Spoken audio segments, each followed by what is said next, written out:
Welcome to the Technical Assistance Network for Children's Behavioral Health Cultural and Linguistic Competence Peer Learning Exchange.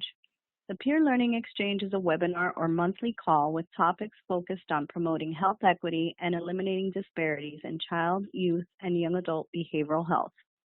Topics are generated by you, individuals working in, being served by, or partnering with behavioral health organizations and system of care, states, communities, tribes, and territories. The TA Network, as it's known, is part of the National Training and Technical Assistance Center for Children's Behavioral Health for the Substance Abuse and Mental Health Services Administration, commonly referred to as SAMHSA. My name is Linda Callejas, and I'm an assistant professor at the University of South Florida and director of the Cultural and Linguistic Competence Team of the TA Network.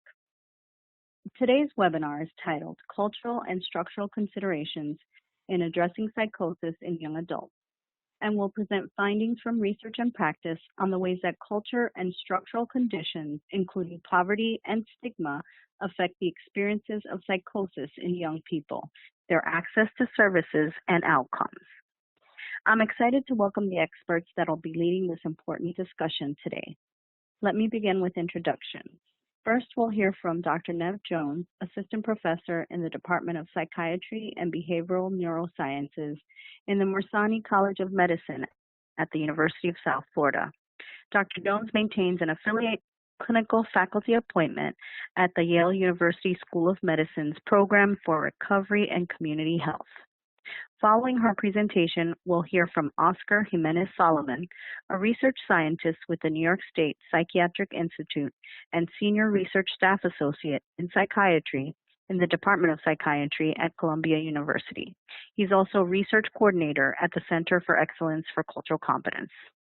Oscar has dedicated his career to improving the availability of and access to recovery-oriented and culturally competent mental health services, as well as the social conditions of people with psychiatric diagnoses through research, program development, and policy advocacy. Before I turn things over to Nev, I just want to remind everyone that this presentation is being recorded. Your lines will therefore remain muted to help eliminate background noise. So please feel free to use the chat box to type in any questions or comments during the presentation, and we'll work to address these.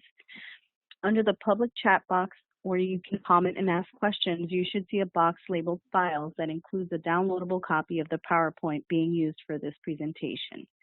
Finally, please stay on with us for a few minutes following the webinar to make sure that you complete the evaluation that will automatically appear upon our conclusion.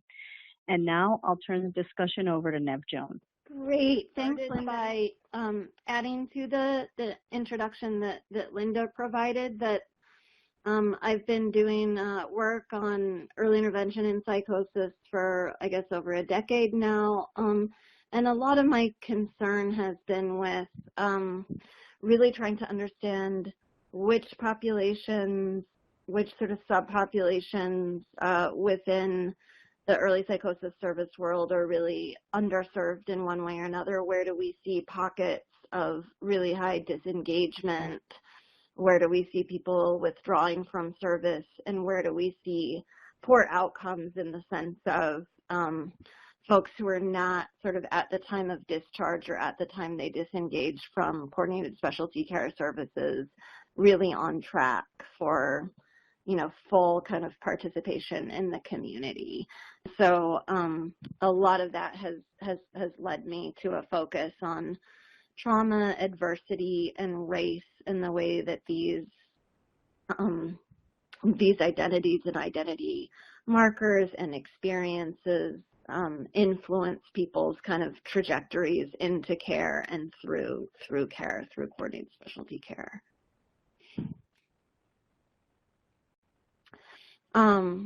So there is a fair amount of detail in the slides that we put together, exceeding the amount of time we have to sort of present in a more detailed way. The first section covers kind of the epidemiology of psychosis in terms of adversity and social factors. And I think, you know, if I were doing this presentation 10 or 15 years ago, there would be less awareness, I think, of the impact of trauma and adversity on psychosis and risk for developing psychosis that's really been changing over the last, 5 to 10 years. So this is probably not a completely new or unexpected point to make. In the UK in particular, there's just been an explosion of epidemiological research on trauma, abuse, adversity, and likelihood of developing psychosis. So just a few kind of stats to throw out at you. Even if we look at clinical controls, so folks with a diagnosed significant psychiatric disorder compared to those with psychosis, individuals with psychosis are 2.8 times more likely to have experienced childhood trauma, abuse, or adversity.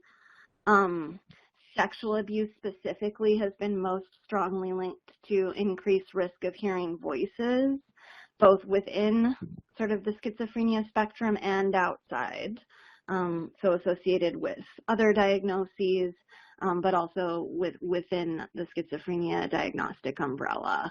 Attachment has generally been attachment-related issues in childhood, like separation from a parent, death of a parent, incarceration of a parent, have been more strongly linked to kind of paranoia and persecutory kinds of beliefs or experiences. Migration has been linked to the development of psychosis, but specifically migration into a neighborhood with low ethnic density, meaning, a family might move into a neighborhood and there's very few people from their same racial, ethnic, or cultural group. So in, kind of research terminology, that's referred to as low ethnic density. High ethnic density is protective when it comes to risk of developing psychosis. Let's see, in the UK, a lot of research has zeroed in on the British Afro-Caribbean population. Early research already in the 90s was identifying rates of psychosis as much as 15 times higher than in white British young adults, and a lot of work since then has largely tied those increased rates to poverty, social isolation, discrimination, and racism. And then the next point I wanted to make, moving a little bit away from the way that kind of adversity, trauma, and their intersection with race can influence risk of developing psychosis, we really see many, many different nuanced and also very, very explicit ways in which symptom content, what it is that a young person's voices are saying, but also the form they take and the valence is influenced by culture as well as a history of adversity. And again, often these adversity and race or culture are intersectional phenomena, meaning being from a underrepresented minority, racial, ethnic group, or coming to a country like the U.S. as a refugee or asylum seeker is going to, in many cases, put you at risk of or increase the likelihood that you're also experiencing poverty, discrimination, threats that might come from having undocumented status, not being a full citizen, not having full access to resources that other groups might, et cetera, et cetera. Internationally, Tanya Lerman at Stanford has been researching cross-cultural variations in the valence and the content of voices, and some of her findings include much more violent themes and degrading content in the United States compared to field work that she did in India and Ghana. And when we turn just to the U.S., we see again these kind of complex intersections of religion, culture, adversity playing out in the experiences that people have. And I wanted to read a brief quote from one of my qualitative projects looking at experiences of voices, and this was work conducted in Chicago when I was a graduate student on the South Side, historically Black, very impoverished, segregated neighborhoods on the South Side of Chicago. So one of the women I interviewed said, quote, sometimes the voices be positive, sometimes negative. Some voice might come up trying to attack me and get me to use some drugs or something. Go use drugs. I won't listen to him. I'll ignore what they devils. And she had clarified elsewhere that she understood those voices as devils say. I'll read my Bible. When the voices are helpful, I get that's not the right thing to do, Janet. You can get through the day without going back and using drugs. So not uncommon in my experience, in my research, for, young people or adults who are coming from, high poverty, high crime neighborhoods, a lot of gang violence, maybe a lot of drug trafficking, maybe sex trafficking going on. Very often, the content of voices or the content of kind of belief systems, what we would, generally refer to as delusions, is going to reflect that and can reflect that in multifaceted ways. So in this woman's case, it's not all good or bad. Some of her voices are actually helping sort of build her resilience and helping her, deflect kind of potential temptations as somebody who is a prior drug user, whereas other voices are encouraging her and degrading her. And in this series of interviews I did, quite a significant percentage of the participants were actually involved in kind of relationships or seeking support from pastors or preachers in Southside churches who were actually willing to work with them within a more religious kind of explanatory framework and to help them, kind of strengthen the positive voices, cultivate that relationship with God or with angelic or kind of good forces, and, bolstering this idea that the bad voices are sort of a temptation, kind of reflect Christian renditions of the devil or Satan and can be resisted and pushed back against, rather than a more medical framework for understanding those experiences. In terms of, adversity and trauma a little bit more narrowly and symptom content, Eleanor Longden and Dirk Horstens in the UK and Netherlands have done a lot of work looking at the themes of voices, and again have found that very frequently they reflect past abuse or disempowering relationships, devaluing experiences. For those of you who are clinicians and have worked in this field for a while, you've almost certainly, I would assume, come across young people, for instance, whose voice or voices maybe reflect a prior abuser, or maybe telling them things that are similar, if not identical. You're a slut, you deserve what you're getting, you're ugly. So a lot of derogatory things, but that very directly kind of tie back into earlier abuse experiences.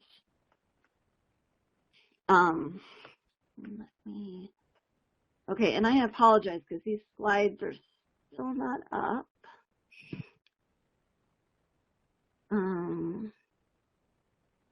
Okay, so I wanted to read you one slightly extended quote that sort of gets a little bit more at adversity, although certainly also race, which is a little bit more in the background here. So this is another participant that I interviewed a few years ago, also African American in Chicago. So he says, I was on heroin, on dope and heroin. Early years I was in a gang. I got into trouble. I've been in jail. They gave me a choice to go to the military or face something else. I went into the military. I went to Vietnam after training. I came back home and I got into trouble. My mother, she was a heroin addict. I had a problem with her because people want to take advantage of her. That's where most of my problems start. So he heavily implied she was engaged in sex work in order to kind of obtain heroin, very, very marginalized.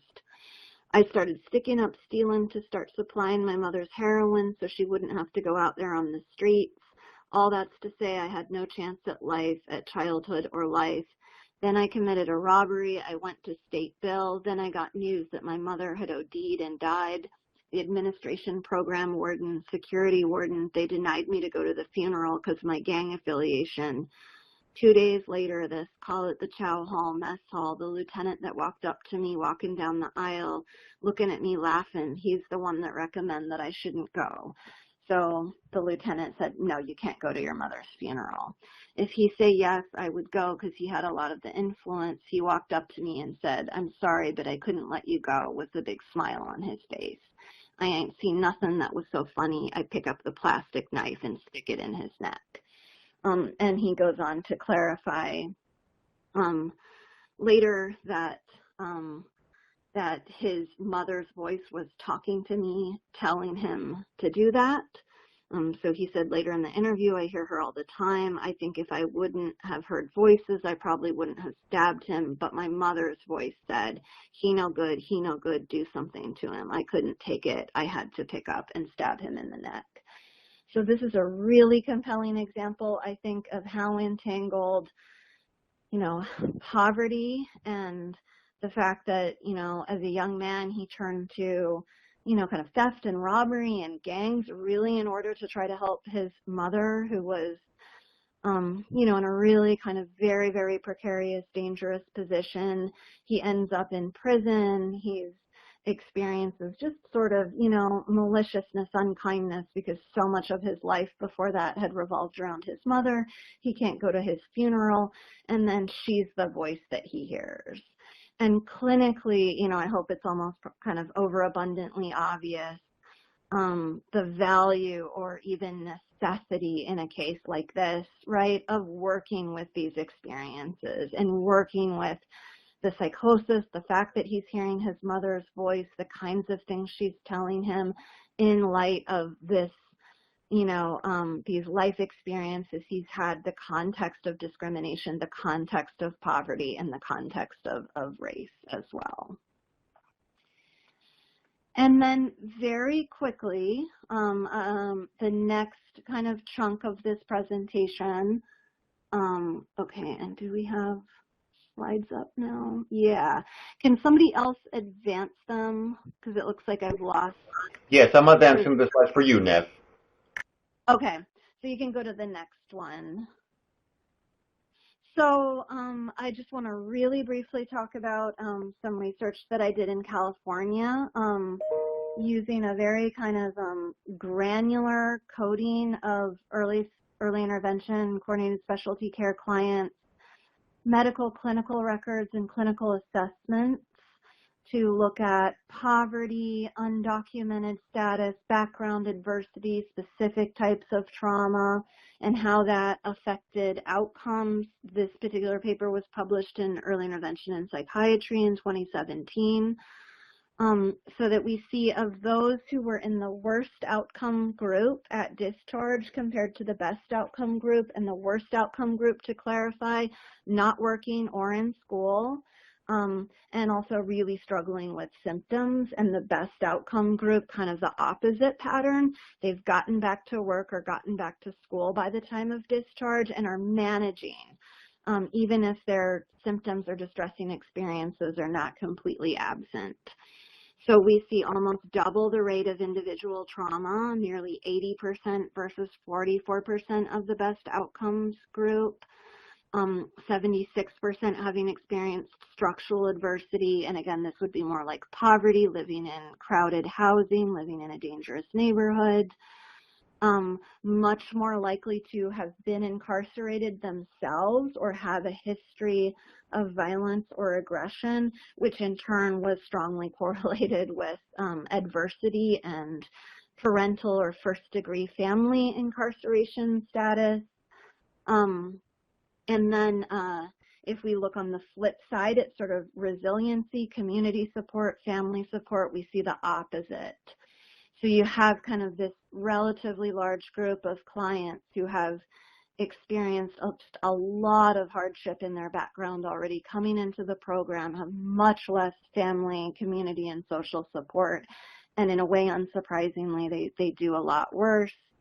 And we see on the next slide very, very similar patterns for engagement versus disengagement, which here is literally disengagement, leaving the program against the advice or the recommendations of the coordinated specialty care team versus staying in the program until kind of full discharge. Okay, so, so together the kind of the case I'm making is that adversity, trauma, race, and kind of racial discrimination and migration, risk factors for developing psychosis, all of these contexts in turn can really, really shape what symptoms or what people's experiences look like in very, very clinically meaningful ways. And if we turn to the outcomes that we tend to care about the most, my research at least, and kind of a growing body of research elsewhere, I would say suggests that there's a big influence on outcomes and engagement. And so, in terms of my own research trajectory, the next thing that I did was a big, and I'm analyzing this data now, but an international survey of early intervention clinicians. There's nearly, I think, 300 people, 300 providers, and 130 unique CSC programs from the US, Chile, the UK, Canada, and Australia who have completed the survey. And then with a subset of those, we've done in-depth interviews. And what I want to say is part of my goal here is often the research that we get comes from not from community-based coordinated specialty care programs, but comes from those programs that are really involved with a university, have a university partner, or maybe run out of an academic psychiatry center. And yet the vast majority of CSC programs in the U.S. are entirely community-based and don't have an academic partner, and we're not seeing publications emerging from those programs. And what I wanted to understand is, what do clinicians on the ground really think about the impact of adversity, of trauma, of kind of structural discrimination, and of racial, ethnic, cultural intersections and contexts? And so, so what we find is that not every program, for one thing, has a racially diverse or culturally, ethnically, or socioeconomically diverse kind of patient or client population. Some say, we serve a very white middle class area. We have very few clients of color. We don't really grapple with these issues very much, and that makes sense. And many, many other programs, whether in the city, in the inner city, or in more rural areas, who have a much larger minority, ethnic, racial population, and also clients with much more kind of widespread poverty and socioeconomic disadvantage. And when one looks at the responses from those programs, they overwhelmingly emphasize the impact that that these factors, that adversity, that poverty, and that minority race has on both engagement and outcomes for their clients. So Oscar, if you don't mind, you can just flip ahead. Okay, can go past this one. So I'll just read one quote here in terms of the ways in which clinicians in this sample perceive disadvantage as leading to disengagement. Socioeconomics impacts clients very significantly in terms of past experiences as well as current situations. socioeconomic disadvantage has impact upon a person and their family's understanding of illness/treatment and their willingness and ability to engage in our program. And another, from my experience with the program, there's no question that the degree of socioeconomic disadvantage experienced has a strong impact on the likelihood that they will maintain a relationship with the program. Okay, next slide. Culture, race, ethnicity, and disengagement, same thing. And here I would say, especially because this is an international project, every country and every region seems to have its kind of most marginalized, most discriminated against group for historical and contemporary political reasons. So in Canada and Australia, for example, that tended to be named as in Indigenous populations or Aboriginal populations. And in the US, African Americans came up the most often. Okay, next slide. Okay, and then we kind of asked a series of questions to try to gauge how well coordinated specialty care and EIP nationally and internationally already is at addressing these issues, which clearly the vast majority of clinicians and almost everyone working in a program with high levels of poverty or high levels of racial ethnic minority clients, you know, what is going on in terms of actually addressing those issues. So, you know, around 30% said that their model or program was not culturally competent kind of at all, that it was a weakness, that it was a gap. About 40% said that their model was, or their program was not truly trauma-informed. Some people said there's the rhetoric of trauma-informed care, but you don't really see that deeply built into the way that the program operated. Concerns about kind of standard models individualizing social problems too much in CSC, the medical model kind of persisting, staff needing more training on both culture and trauma, and the perception was that good trainings were in some cases not available at all, or they didn't know of any, they had never been offered any.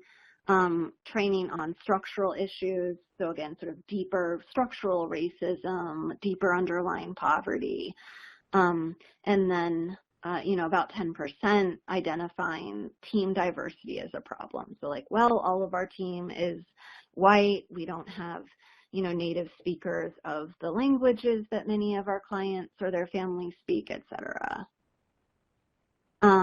Okay, Oscar. Okay, and then, you know, I want to finish up and hand this over to Oscar, but, you know, another set of kind of open-ended questions that were asked were really kind of about perceived program limitations in kind of a deeper, more multifaceted way. And so the most common kind of concerns that came up were the dominant approach to psychoeducation in coordinated specialty care not being nearly kind of culturally flexible enough, not bending to, you know, families who have a radically different understanding, and the materials being kind of too formulaic, too based on a Western kind of biomedical explanatory framework.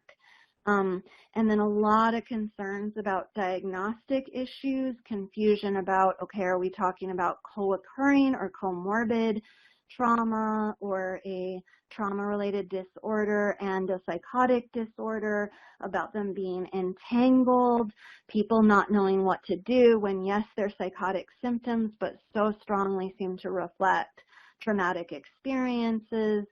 Onset might have been in the midst of traumatic experiences, and, you know, overall kind of perceptions that CSC in their experience hasn't figured this out yet, that it's confused, that they sometimes don't know really how to navigate their own diagnostic inclusion-exclusion criteria. They're not sure that those really make sense. Okay, and Oscar, you can just flip through the other slides. I'm just gonna now hand it over to Oscar, because he's done some like amazing film work and other work, and I think there are, ways that Oscar will suggest forward, including the cultural formulation interview and some of the tools that he's concretely created, like the videos that he'll tell you about. But the points I want to make is this is really important stuff. It is very, very, very clinically meaningful. It really impacts people's outcomes. And I think, just as a community, nationally, internationally, putting our heads together and spending a lot more time thinking through the implications of, kind of how culture and race and, historical discrimination, structural issues and poverty affect clients and, what services would and should look like if we wanted to really kind of pull these issues into the fore more than they currently are and really dive into kind of resource and tool development more than we maybe have to date. Okay, and now I will turn it over to Oscar. Thank you, guys. Thank you, Nev. It was wonderful to hear you, and I really appreciate the invitation. I want to thank you, the TA Network for Children's Behavioral Health, for the invitation. As was said at the beginning, my name is Oscar Jimenez Solomon. I am with the New York State Psychiatric Institute at Columbia Medical Center, and especially or particularly, I'm with the Center of Excellence for Cultural Competence, funded by the New York State Office of Mental Health. So I want to put a plug in for the support that we receive. The two projects that I'm going to share about, much of what I'm going to share is really the result of the lessons learned from two different projects that have been partly funded by SAMHSA. And those two projects are What Matters Most, and the second one is Navigating Cultural Dilemmas, Windows of Opportunity for Navigating Cultural Dilemmas in First Episode Psychosis, Early Psychosis. And the reason for those two projects is, and the emphasis of both projects really hopefully summarize the approach that we are trying to capture here. The first project, What Matters Most, is really about hearing the voice of people, young people who are experiencing early psychosis. And the second one, Navigating Cultural Dilemmas, is really more about trying to capture the cultural dilemmas that providers are facing on a day-to-day basis, and trying to find a balance between what's clinically advisable, what a clinical perspective provides, and what they hear from the young people that are trying to support. Feel is what matters most to them, and the priorities and their own perspective on what's happening, why it's happening. So I'll just start by saying a couple of things that are the main themes, and my hope is to convey a couple of these messages through the remainder of the time. The first one is that a lot of the things that really we care about in this work, such as shared decision making, promoting recovery, and person-centered care, really depend on being able to truly hear from a culturally competent and a culturally informed way what young people's perspective is on what's happening to them, including our ability to really hear some of those experiences of structural violence that Nev just talked about in the research, and experiences of how structural forces such as the immigration experience, poverty, and structural violence can have and shape our experiences. And then the second idea is something, probably the main motivation for us doing this webinar together, and I'm really excited about it because in a way, sometimes we think of, collectively, we think of as a society, and even I think in this work, we think of structure and culture as two separate things when they really are so intertwined. And poverty and other forms of structural violence, for example, and discrimination and other structural forces and culture, they're very intertwined. And hopefully you'll see it, you'll hear about it in the stories that I'm going to share with you. So I'll just say one of the reasons why we are concerned about this is because we know that the faster that we can engage people in treatment, young people in treatment, experiencing early psychosis, the more likely that their positive outcomes are going to be. And this is, I'm sure, no news to the people on the call. Then the next slide really is just about pointing to this, what we see, very unique moment, this precious moment, invaluable moment that opens up, this window of opportunity that opens up when a young person engages in services. You know, we actually call those moments sliding door moments. This is not our phrase. And here, the reason being is that engagement, as we see it, requires connection. And we have this image here because I live in New York City, and New Yorkers and people that live in other places with subways value those brief moments when the doors of a subway car open up, right? And we just take the opportunity and we go in, right? You know, using that metaphor, early engagement is really full of those sliding door moments. And Gottman, a family therapy researcher, really not in the area of psychosis, but in really focusing on engagement, called these sliding door moments, those instances in any relationship when the opportunity opens up to connect. And opportunities that can shift the course of a relationship, sometimes big and sometimes they're small.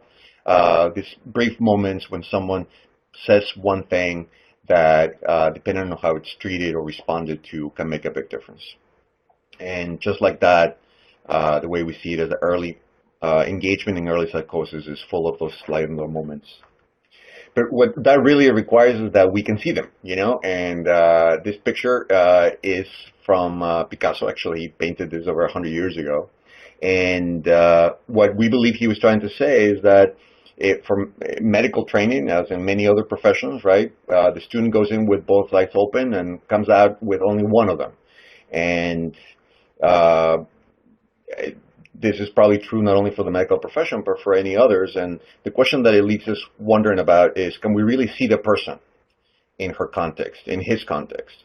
And what is she about? You know, what truly matters to her? And what her take is on what's happening to her and how she sees the solution to what's happening to her. So meaningful engagement and connection really demand that both parties can really truly see each other, and in a way, at times, that might involve putting to the side our professional training. I'm not going to spend much time here, but all to say that that also requires that we look at the person in their context and really dare to look at it. It takes a lot to look at racism, discrimination experiences of immigration-related fear, and other social injustices, because in many ways the main experience is, I don't know what I'm going to do about it. You know, what could I do as a clinician to change these large forces? And here's where I just want to challenge our understanding of what we see as modifiable, quote-unquote, factors, and that we as a field try to rethink of some of those experiences that are larger also as modifiable, potentially. Maybe not as a single clinician, but as a mental health, behavioral health system. If it is true that those structural forces have such a great impact on the shaping of the psychosis experience, then and block and challenge recovery, then we must as a system also be able to figure out ways to address that. This is part of some of the work that we're doing in other projects related to, for example, how to address poverty and financial hardship as part of the recovery process. And there are many ways that in early psychosis we could do that as well. And what this also requires is that we be able to marry the perspectives, the insider perspective. We call that EMIC, and this comes from anthropology, and this etic or more outsider's perspective, where sometimes we see very different things, but that the challenge here is to bring them together to try to find a common ground where we can really build on shared decision making and person-centered planning. So one of the tools to do that is this culture formulation interview. Some of you may have heard of this. It is a 16-question tool that was published in the DSM-5. These are the 4 domains or the 4 big themes that are addressed through the 16 questions. This is a tool that is available online, free, available for any clinician to address that. And one of the ways that this tool can be helpful is the way that we just put it is that really the main purpose is to have culturally meaningful conversations with the person that we're trying to support, in this case, a young person experiencing early psychosis, so that we can hear from their perspective how they are defining, how they are understanding what the problem is, what is not only the cause, how they see what's really contributing to it, but also how they call it, what names they use to describe it, and probably most importantly, what bothers them most about, what concerns them most about what they're going through. And the reason why that's key in our perspective, in our view, in our experience is that question of what bothers me most about my psychosis experience, or whatever, how is that I call it, is usually what speaks to what matters most to me. And that is really essential to capture. Engagement is very difficult if we don't really understand what matters most to someone and how they're actually seeing it.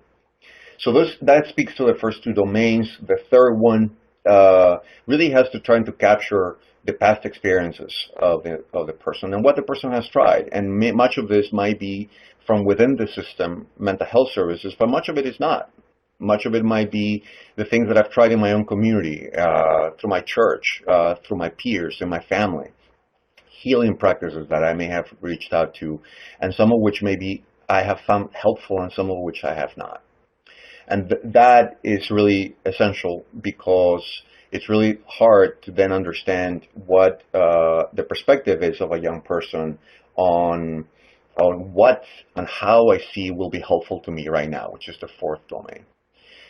There is, I'll share, and you'll get when you get the slides, there will be a resource where the link where you can get the CFI available online. Like I said, it's actually coming from the APA website. But you also receive a link to a resource that may be helpful to you if you're interested in this particular tool, which is an online training module that we've developed to train providers on how to use the 16 item tool. So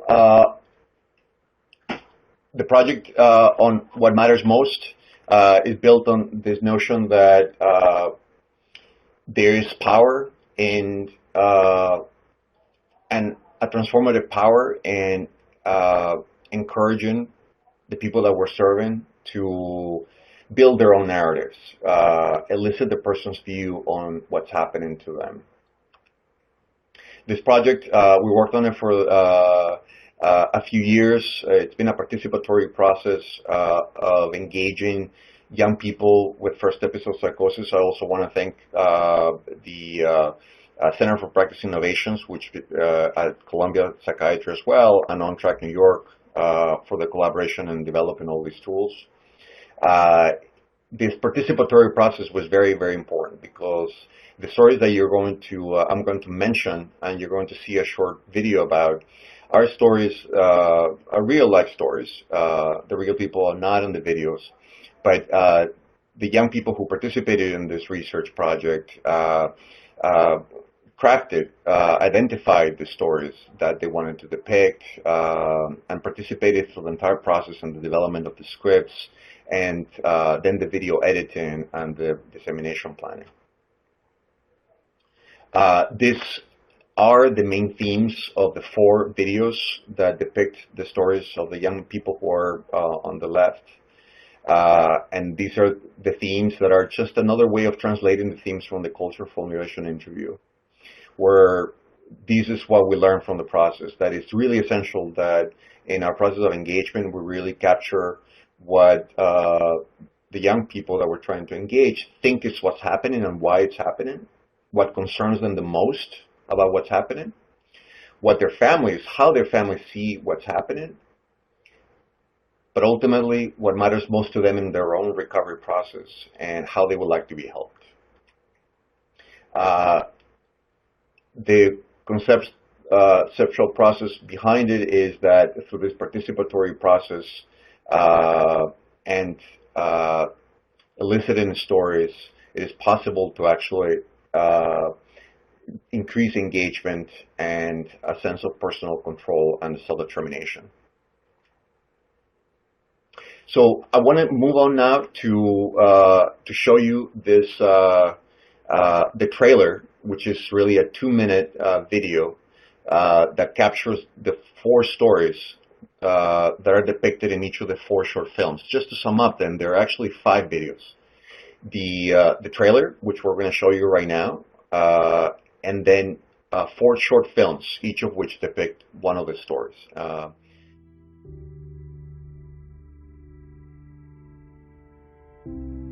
What is my purpose? There's a lot of things just wrong in this world. A lot of pain and suffering. Will I ever be a man like my brothers? I question myself as to why I can't be in the relationship that I want with this girl that I like. The truth is, I'm pretty miserable. Sometimes I just need someone to hear, to know I'm not dreaming, to tell me there's more to life than this. What I'm experiencing is not psychosis. It's spiritual experience. A positive spiritual experience. I went to culinary school, and a year and a half ago I had to leave because of some mental illness. What happened to me in my childhood, that's why I struggled. Tempest. It's like a storm, rather. It's like the mind becomes so overloaded. My mom, she thinks I am possessed by a demon. My dad said, "You had your chance, you blew it." Right now, you're experiencing delusions, and you're in denial. How do you expect to provide for your family one day and be a man? I don't want to hear an excuses. Cooking is where I feel at home. Faith is important to me. I'm really big into art. I'm in college to become an auto engineer one day. I need a therapist to help me figure out how to talk about this with my mom and how to help her understand what I'm going through. God has revealed to me I should be working with women and the clothing, making them as pretty as possible, but modest in their faith. If I don't take the risk, I'll never know. I want my voice to be louder than the bad voices. It's not about the size of the dog in the fight. It's about the size of the fight in the dog.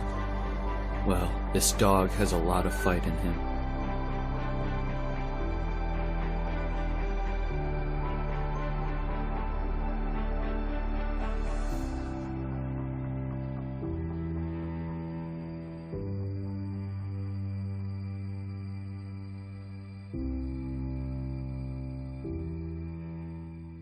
So I'm going to jump to this slide for a minute. So as I was saying, we want to offer access to these 5 videos. The trailer that you just saw is really a summary. The purpose of the reason why we created that one is to give young people and providers a sense of what they will be receiving there, and also as a way of motivating, hopefully, some of the thinking around some of the big themes that we feel like are important in the process of engagement from this project, and also to motivate viewers to access any and view any of the other ones, perhaps one that they may have felt more connected to in the preview. I also want to show you this. The main there is one website where all of these resources are available. each of the short films depicting the stories of the young people that I'm going to comment on briefly. And also here, there are three other resources that are available that have a strong emphasis on the provider perspective. One that was developed in partnership with the National Association for Mental Health Services Mental Health Program Directors, NASHPID, also with some funding.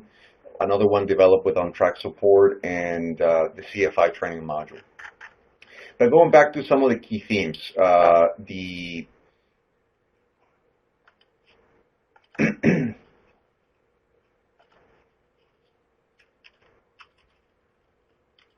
the stories that you saw, I'm just going to comment very briefly on a couple of them and some of the themes. Runki is an immigrant, and she came from Africa when she was young. She's experienced a number of traumatic experiences, much of that connected to being a young woman immigrant, really inserting in a very resource-limited neighborhood, an impoverished neighborhood with very little support. Religion and faith is really important to her. And in fact, actually, she did not feel that she was having a psychosis, but instead a spiritual experience. But what I really want to highlight here is probably what is to me most precious about the whole story, is the process of engagement that her providers follow. This is, again, based on a real story, and where the cultural dilemma that her providers were facing here is, how do we honor Runki's faith, spiritual views, when they may actually come into conflict with clinical recommendations, and yet still offer expertise and fulfill their duty to care. And this is what to me is most essential, is that in the process, Runki's providers did not feel it was really essential to challenge her understanding of what was happening to her. They found instead something else in common. Runki's main concern and the most troubling part of her experience was the fact that she felt blocked in finding purpose and meaning, which was really essential, connected to her faith and religious view. And what her providers did is engage her around that and make the focus of their work together, helping her find a career, employment path that for her, it was more a purpose and meaning, religious or faith-based purpose. And they never really found the need to go head-to-head about her view of how she saw what was happening to her. And of course, there's more to the story. I would encourage you to actually both see the video that depicts her story, but also this other shorter video that we developed to depict the cultural dilemmas. And that is one that you can access through the link to the Navigating Cultural Dilemmas set of videos. The second one that I'm going to comment on briefly is on David. David is also an immigrant young man from Jamaica. He experienced good and what he called bad voices and good voices.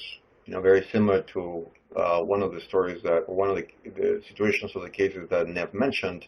And each of them were very much connected to some of her traumatic experiences, being the bad voices and the things that he heard, in fact, growing up, and the good voices being actually also, in fact, very much connected to the supportive voices that he heard from his father. And what he would really like is to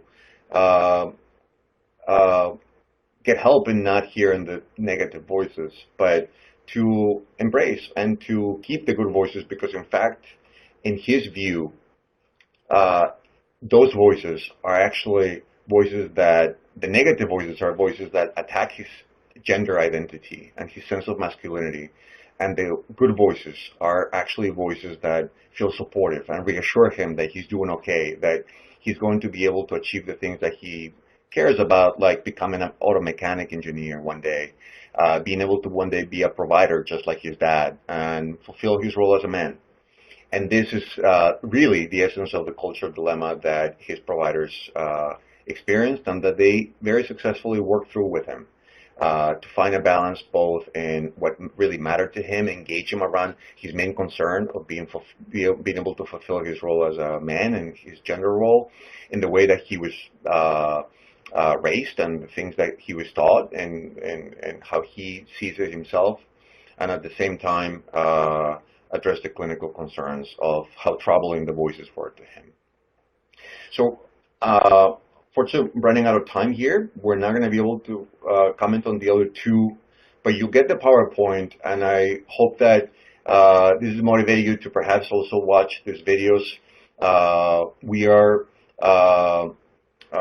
in the process of getting more data on the impact that these videos can have in the process of engagement. But this is what I want to leave you with, is I would like to encourage you to if you're willing to try this, if you have the space to do this in a group setting, to show these videos in a group setting. Track New York, for example, here has this, some of these group venues and also peer providers. I encourage you to use those videos to start up a discussion with participants in your programs. This is the way that we're seeing them being implemented, and they seem to actually be sparking interest and opening up a discussion among participants when they identify with the stories on the videos.